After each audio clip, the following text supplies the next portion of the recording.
Speaker साहब, मेरा कोई किसी से लड़ाई नहीं है। मैं पहले दिन से जब यहां आया हूं, तकरीर नहीं करने दी मुझे। जब मैं बात करता हूं शोर मचता है, गलत बातें करती है, मेरी किसी से कोई लड़ाई है? मुझे इन सबको जो भी ये समझता है कि ये मैं किसी से लड़ाई की वजह से या कोई मैं अपने दुश्मनियां किसी से हैं, मेरी कोई किसी से दुश्मनी नहीं है।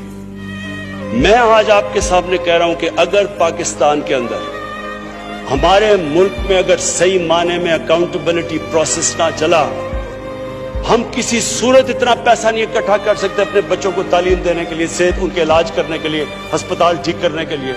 हम आगे बढ़ ही नहीं सकते। जब एलीट करप्शन पे लगी हुई है, वो आप कैसे समझते हैं वो मुल्क तरक्की करेगा? हम जब आप किसी के ऊपर केस होता है वो कहते हैं जी पॉलिटिकल विक्टिमाइजेशन है।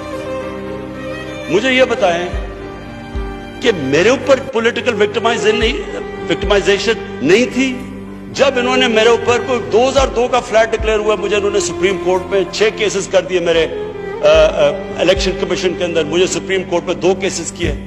क्या मैंने कहा कि कभी मैंने कहा विक्टिमाइजेशन है? मैं जवाब देता हूं, मैं जब वो फ्लैट लिया था, मैं सारी दुनिया जानती है मैं इंटरनेशनल क्रिकेटर था, मैं तो जवाब दे ही नहीं था, मेरे पास तो कोई पब्लिक ऑफिस नहीं था।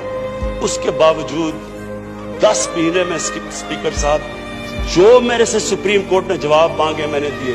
40 साल पुराने कॉन्ट्रैक्ट दिए, मॉर्गेजेस दिखाए, किधर से पैसा आया, मॉर्गेज पे कितना गया, कब वो मॉर्गेज दिया, फ्लैट कब बिका, बीवी से जो पैसे लिए हुए थे यहां जमीन लेने के लिए। आपको पता है सुप्रीम कोर्ट ने मेरे से पूछा कि जनाब आप बताएं, साबित करें कि आपने बीवी को पैसे वापस किए थे। वो बीवी ने ईमेल दे रही है कि हाँ इसने पैसे वापस किए थे। उन्होंने कहा नहीं सबूत दो। ये कभी हुआ ही नहीं है ऐसे कि वो बीवी कह रही है पैसे, वो कहते नहीं। बैंक स्टेटमेंट्स निकाल के दी 15 साल पुरानी, जो मेरा ट्रांजैक्शन बीवी के साथ था, मनी ट्रेल दी, सारा जो पैसा वहां से हलाल की कमाई का बाहर से पाकिस्तान लेके आया, उसकी मनी ट्रेल दी। स्पीकर साहब, कोई मैंने कमाल नहीं किया। ये हर उस मुल्क में जिसमें जेन्युइन डेमोक्रेसी है, वहां एक लीडर को जवाब देना पड़ता है, क्योंकि वो